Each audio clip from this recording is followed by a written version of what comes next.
Arkadaşlar herkese selamlar. Work and Travel anılarımdan bahsetmek istedim sizlere. Ben açıkçası bu programı sizlere anlatmak istiyorum. Yani zaten bilen biliyordur, biliyorsunuzdur belki. En önemli olan şey aslında Amerikalıların bazı eyaletlerde, bazı şehirlerde çalışmak için öğrenci arayışları. Bu yerlerde çalışmak için bazen bulamıyorlar istedikleri kalitede personeli veya çok uzakta yerler oluyor. Allah'ın dağın başında dediğimiz yerlerde. Buralarda da çalışmak isteyen kişi az olunca veya parasal anlamda biraz gelirler az olunca saatlik ücret olarak. Bu yüzden Work and Travel programında da öğrencileri kabul ediyor şirketler. Burada dikkat etmeniz gereken nokta dediğim gibi çok uzakta yerlerde olabiliyor. Birçok arkadaşım çok uzak yerlerde çalışmak zorunda kaldı. Örneğin bir arkadaşım havaalanında çalışıyordu. Bu çocuk şehir merkezine gidemiyordu kolay kolay. Çünkü çok uzak kalıyordu. Work and Travel'a gittiğinizde araba kiralamanız da çok yani araba almanız çok söz konusu değil. Çünkü yeni daha siz. Zaten 3 ay kalacaksınız. Sonrasında gezip işte belli yerleri göreceksiniz. Döneceksiniz yani aslında bu programın amacı. Bir kültürel değişim programı sonuçta. Önemli olan bence uzak yerleri tercih etmeyin. Bir bakın hangi şehirdeymiş, neredeymiş. Ben nasıl yaptım gittiğimde videoları da göstereceğim. Buraya eklemeye çalışacağım sizlere kendimden örneklerle. Ben dedim ki aslında işlere baktım. Aşağı yukarı işler belli işler. Yani beden gücü gerektiren işte mavi yaka diyebileceğimiz işler. Baktığımda can kurtaranlık vardı. Efendime söyleyeyim işte McDonald's falan vardı. Ben de dedim ki ben Ankara'da Yero firmasıyla anlaştım. Ankara'da Yero firmasıyla gittim. Açıkçası İstanbul'daydım. Hiç görmedim bile kendilerini ama bir tane arkadaşım vasıtasıyla onlarla çalıştım. Yani o önermişti, sadece öyle kaldı. Daha sonrasında Mehmet Bey vardı. Ben onunla devam ettim. Sağ olsunlar haftada 2 kez arıyorlardı. İngilizce bilenler arıyordu. Direkt İngilizce konuşuyorduk. İlk aradıklarında ben konuşamıyordum tabii. Yani çat pat konuşuyordum. Eninde sonunda bir tane bugün ne yaptın diyorlardı. Ben bir yerde batırıyordum. Biliyorum ki 2 gün sonra bir daha arayacaklar. O yüzden gidip biraz araştırıyordum ne anlatayım diye. Böyle açıkçası bayağı da katkıları oldu yani bana. Yaklaşık 5-6 ay hazırlık sürecim oldu. Onun haricinde benden dediler ki ne tarz bir iş yapmak istiyorsun? Ben de dedim ki yani o zaman da YouTube'da izlemiştim. Çok uzak yerlere gidenler vardı. Bir de Türklerle kalanlar vardı. Yani Türkiye mi diyeyim 7 kişi aynı odada kalıyorsunuz. Böyle olunca ne olacak? Yani Türkçenizi geliştirirsiniz haliyle. İngilizce nasıl geliştireceksiniz? Bütün gün ev, evde mesela full Türkçe konuşuluyor. Belki iş yerinde de aynı kişiler olacak. Bu yüzden benim için önemli olan hem biraz daha merkezi bir yer. Dedim ki çünkü en azından hani Türklerle bile kalsam merkezi bir yerde olursam giderim hani yabancılarla da tanışma şansım olur veya konuşma, İngilizcemi geliştirme işte normal dayılarla, teyzelerle vesaire. Veya günlük hayatta en azından kulağıma gelir, kulağım gelişir vesaire. Ben Myrtle Beach'e gittim. Myrtle Beach diye yazılıyor. South Carolina'daydı. Buraya gittim. Ben dedim ki hep deniz olan yer olsun. Hani tatil gibi olsun yazın. Çünkü deniz görmek istedim. Yoksa Utah vardı. Biliyorsunuz bir sürü eyalet var. Hem ekonomik olarak biraz daha rahat olacak şekilde işte tabii şöyle evde kalma fiyatları olarak Myrtle Beach bir tık daha pahalıydı. Yani haftalık $60 gibi bir ücret veriyordum ben. Ama gayet iyiydi yani. Sonrasında ben Myrtle Beach'i tercih ettim. Bana dediler ki ne iş yaparsınız? Vallahi McDonald's geldi. Ya benim gözümde McDonald's, can kurtaran işte bunların çok farkı yok açıkçası. Önemli olan ben dedim ki iyi bir yere gideyim. Hani şehir iyi olsun işte biraz sosyal hayat olsun İngilizce konuşabileyim falan. Benim odak noktam buydu. Zaten Miami'ye de 7-8 saatte arabayla yani Miami'ye gidemeyen Myrtle Beach'e geliyordu. Biraz daha uygun diye fiyatları. Orası da sahil, okyanus işte. Sonrasında yani şöyle havaalanında İlk defa uçağa bindim. Hayatımda ilk defa ben uçağa binmiştim o dönemde. İlk uçağım Amerika uçağıydı. 3 aktarmalıydı. İstanbul'dan Fransa'ya, Fransa'dan Atlanta'ya, Atlanta'dan da Myrtle Beach'eydi. Bu 3 tane aktarma yaptım. Aktarma sırasında ikinci aktarmada bir Türk çocukla tanıştım. Daha sonrasında onunla biraz muhabbet ettik. Eyvah dedim hani Türkleri bulduk yine Türkçeyi geliştireceğiz. Ama iyi oldu. Meğer aynı evde kalacakmışız biz onunla. Hiç haberimiz de yoktu. Bana adres de tam atmadılar. Sonrasında bu arkadaşım bir tane daha Türk varmış. Onunla da tanışmış. Dedi ki uçakta gidiyoruz. Myrtle Beach uçağındayız artık. 1 saatlik bir uçuş kaldı. Orada dedi ki hostes dedi Myrtle Beach yerlisiymiş, lokaliymiş. Bizi de arabayla bırakacak kadın. Kadın da 55-60 yaşlarında. Ya dedim doğru mu anladın acaba? Yani İngilizceler de çok kötü bizim o zaman. Yani bana Starbucks'ta adımı sordular. Ben onu anlayamadım aksandan dolayı. Sonrasında uçaktan indik. Vallahi dedi galiba white dedi. Hani beyaz bir arabala gelecek galiba falan dedi. Biz de aldık valizleri, gerçekten bekledik. 3 de erkeğiz yani. Kadın vallahi sağ olsun hakikaten geldi. Hepimizi evlere bıraktı. Hatta arkadaşımıza bisiklet aldı, hediye etti. Bize gitti, yemek yedirdi. Sonrasında işte ben bir eve girdim. Valla 19 kişi kaldık arkadaşlar. 2 katlı evde. Bir odada 4 kişi kalıyorduk. Valla fıkra gibiydi. 7 tane Taylandlı vardı. 2 Türktük biz, 2 erkek Türktük. Sonra 4 olduk. Toplam 4 olduk. 2 tane ayrı da kız gelmişti sonradan. Onlar da Luna Park'ta çalışıyorlardı. Bunun haricinde 7 Taylandlı'dan işte 4 kız, 3 erkek falanlardı. Belki 8 de olabilir, artık kaç tanelerde hatırlamıyorum. Hep grup gibi birlikte geziyorlardı. Hiç yani öyle sosyalleşme şeyleri yoktu. Biz yine sosyalleştik tabii de. Sevdiklerim de oldu aralarından ama özellikle yine kendi aralarında çok şey yapıyorlardı. 3 tane Çinli vardı. Yani 7 Taylandlı, 3 Çinli, 4 Türk, 4 tane Romanyalı, 2 kız 2 erkek yine. Bu şekilde bir grup olduk biz evde. De bisiklet aldık. Benim bisikletim çalındı hatta. Bisikletimi şöyle çalındı, değiştirmişler. McDonald's'ta çöpün içine koyuyordum. Adam gidip çöpün içinden bisikleti alıp değiştirmiş. Yani hatta polisi bile aradım. Şerif geldi. Dedim ki bisikletim kayıp. Kayıp, çalındı.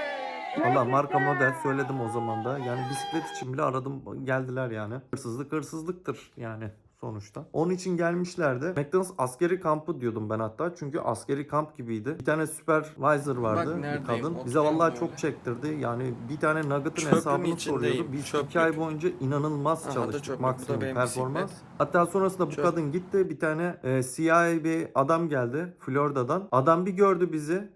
Diğer Work and Travel çocuklar da gidiyordu. Amerikalılar falan gitti. Bayağı biz idare ediyorduk mağazayı, dükkanı. Adam dedi ki siz asla dedi Türkiye'ye dönmeyin, benle kalıyorsunuz. Böyle bir çalışma yok dedi. Çünkü kadın bizi öyle bir eğitti ki. Yani biz 5 saniye durmuyorduk. Elimiz hiç durmuyordu.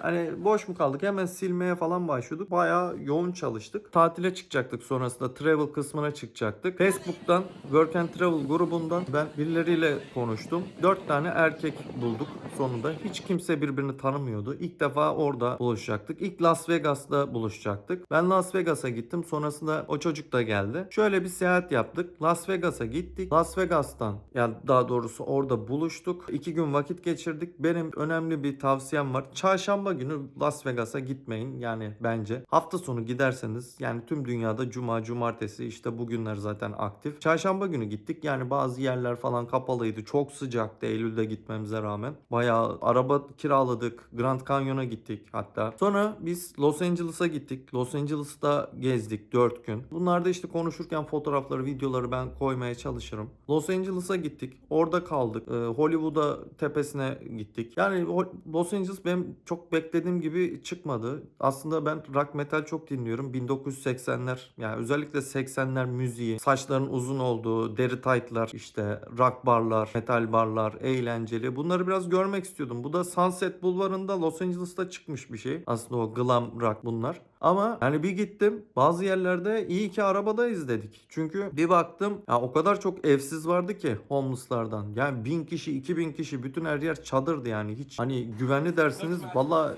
ben Amerika'da öldürülebileceğimi net düşündüğüm yerlerden birisi. Çünkü bir kere yine siyah biri bana koşturup hey hey dedi. Daha koşturdu, ben Aha benzinliğe da falan bir McDonald's. Burası işte sığındım. Çünkü çalıştığım yer. silahı vardı. Zaten herkesin silahı olabiliyor. İlk hafta daha yine 2 tane siyahi polisten kaçıyordu. Kırmızı ışıkta mı ne geçmişler. Bizim eve sığındılar. Polisler geldi falan. Hani böyle şeyler de yaşadık. Los Angeles'tan sonrasında San Francisco'ya da gittik. San Francisco'da vakit geçirdik. San Diego'ya gittik. Orada hatta çekirdek kola falan yaptık. Ya o kadar o ara çok tempolu gezdik ki her gün araba kullanıyordum ben. Her gün geziyorduk. Anca o San Diego'da yani birbirimizi orada tanıdık yani, sen kimsin, hani neler yapıyorsun, o kadar birlikte vakit geçirdik. Arabada ya uyuyorlar, en sonunda beni uyandırıyorlardı, ben şoförüm diye. En son ben kalkıyordum, sonra çünkü 15-16 saat yol yapıyorduk. Bazı anlarda da yani herkeste de araba, Bak şu yani evet iyi harbiden ne kullananlar güzel falan bir şey işte, ya. en son ben Çok kullandım. güzel. Birkaç şey yaşadık. Sonrasında kavun ben en karpuzu son satıyorlar. New York'a gittim. New York'ta da 2 gün kaldım. Kaldıklarım arasında en pahalı yer New York'tu. Onun haricinde Work and Travel'da anlatacağım. yani ek işler olabiliyor. Yani farklı restoranlar, mağazalar yine alabiliyor ek iş yapmak istiyorsanız. Bana sorarsanız yani illa para kazanma şeyle değil de biraz daha Amerika'yı yaşama, İngilizceyi geliştirme, pratik yapma, yani değişik bir deneyim olsa daha iyi olur. Bazı arkadaşlarımız tabii 16 saat çalışan oluyordu, 15 saat çalışan oluyordu. Biraz kapitalist bir sistem tabii. Eğer hafta sonu çalışmıyorsanız o gün para kazanmıyorsunuz. Hani hep günlük derler 20 dolar da hafta sonu çalışmadığında sıfır para.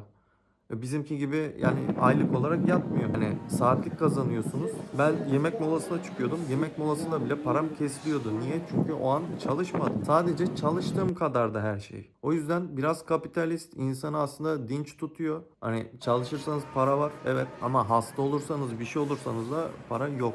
Yani öyle bir garipliği var açıkçası. Ya iki tane Trabzonlu arkadaşımız vardı. Hiç travel kısmını yapmadılar. Yani düşündükçe hala şaşırıyorum. Onlara çok dedim yani pişman olursunuz falan diye. Yok yani yapmayacağız dediler. Travel yapmadılar.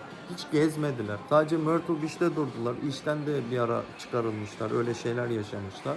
O yüzden yani İngilizceyi geliştirme, biraz gezme, tozma. Ondan sonra zaten vaat edilenler bunlar programda. Başka ne yapacaksınız?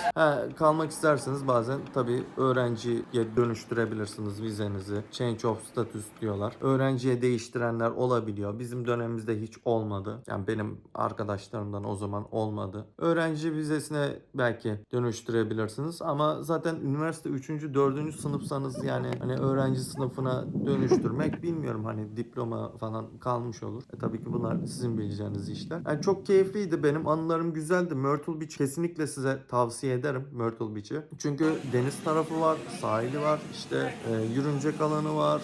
Yani yiyecek, içecek bakımından keyifli bir yer.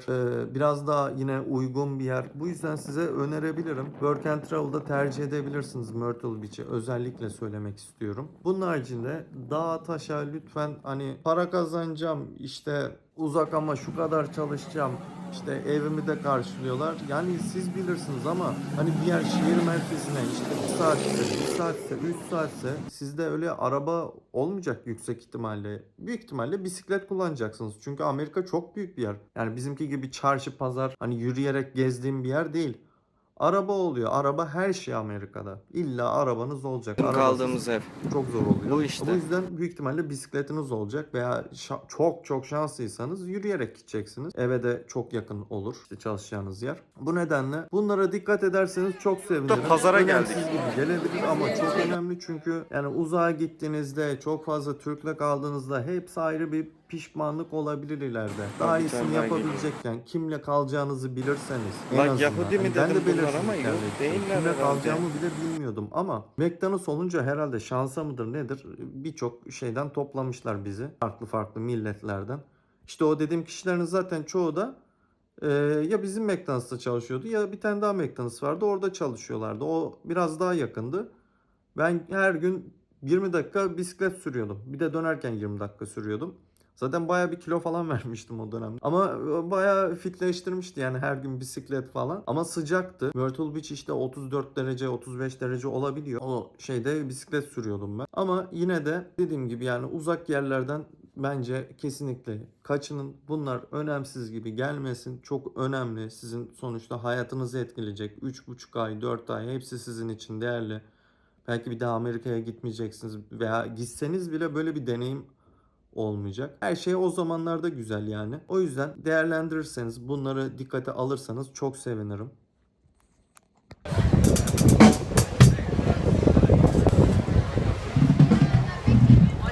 Böyle Santa Monica gibi bir yer burası, Los Angeles'taki. Miami'ye de biraz benziyor zaten.